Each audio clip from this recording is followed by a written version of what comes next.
संसदीय शहीद हुए हैं, क्या कुछ करेगा? देखिए, हिमांशु जी जो मात्र 24 साल के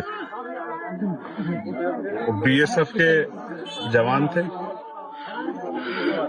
आज हम लोग उनकी अंतिम यात्रा में शामिल हुए।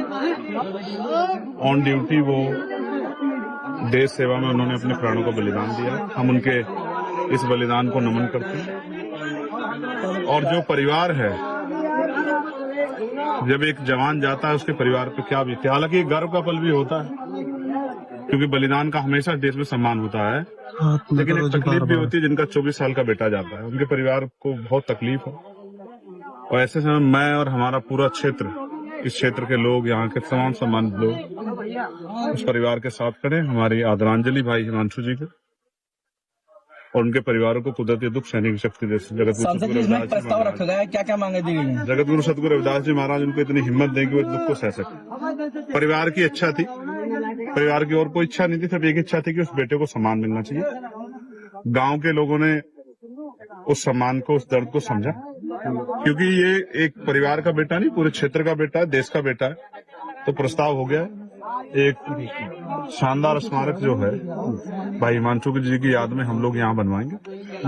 हमने यहाँ अधिकारियों से बात की और यहाँ पर्याप्त उस तरह की जगह है जिसपे एक जो है, एक बेटे को जिसने देश के लिए बलिदान दिया, उसको सम्मान मिलना चाहिए। मैं अपनी तरफ से पूरी, हाँ वो उनका राइट्स है, मृतक आश्रित की जो नौकरी है वो उनका राइट है, वो उनको मिलेगी। ऐसा अधिकारियों से हमारी बातचीत हुई। और कोई भी अगर कहीं कमी आएगी तो अभी चंद्रशेखर है, उसमें ज्यादा सोचने की जरूरत किसी को नहीं। किसी भी तरह की, हर तरह की उनकी मदद के लिए, उनकी आवाज उठाने के लिए यहाँ सक्षम नेतृत्व है। उनके आंसू नहीं बहेंगे, ये मेरा आप लोगों को विश्वास बात है। सरकार में इतना समय हो गया, लेट हो गया, क्या वजह है? लेट ये हुआ कि कुछ मिसअंडरस्टैंडिंग थी, उसमें थोड़ा समय लगा। हालांकि बाद में सब लोगों ने उस पर सहमति जाहिर की, अधिकारियों ने भी। मैं अधिकारियों का भी धन्यवाद करूंगा। और ये इसी तरह से जो है, आप ये समझिए, अगर जो लोग देश के लिए बलिदान देते हैं, अगर उनका सम्मान नहीं होगा तो कौन अपने बेटों को जो है सेना में, अर्धसैनिक बल की जो है नौकरी के लिए, देश की सेवा के लिए, वीआईपी की सुरक्षा के लिए, एयरपोर्ट और तमाम तरह की सुरक्षा के लिए कौन भेजेगा?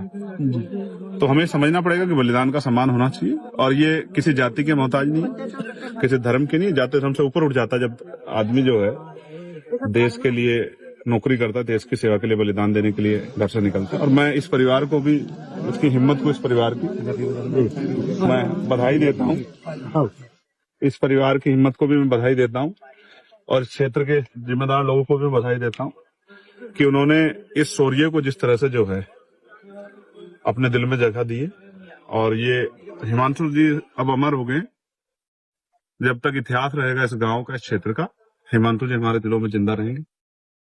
और मैं फिर दोबारा से प्रार्थना करता हूँ कुदरत से कि उनके भाई जो उनसे बड़े हैं, भाई केशव जी, हमारे यहाँ के प्रधान जी, सब लोग उनके दर्द के साथ खड़े और उनके साथ खड़े।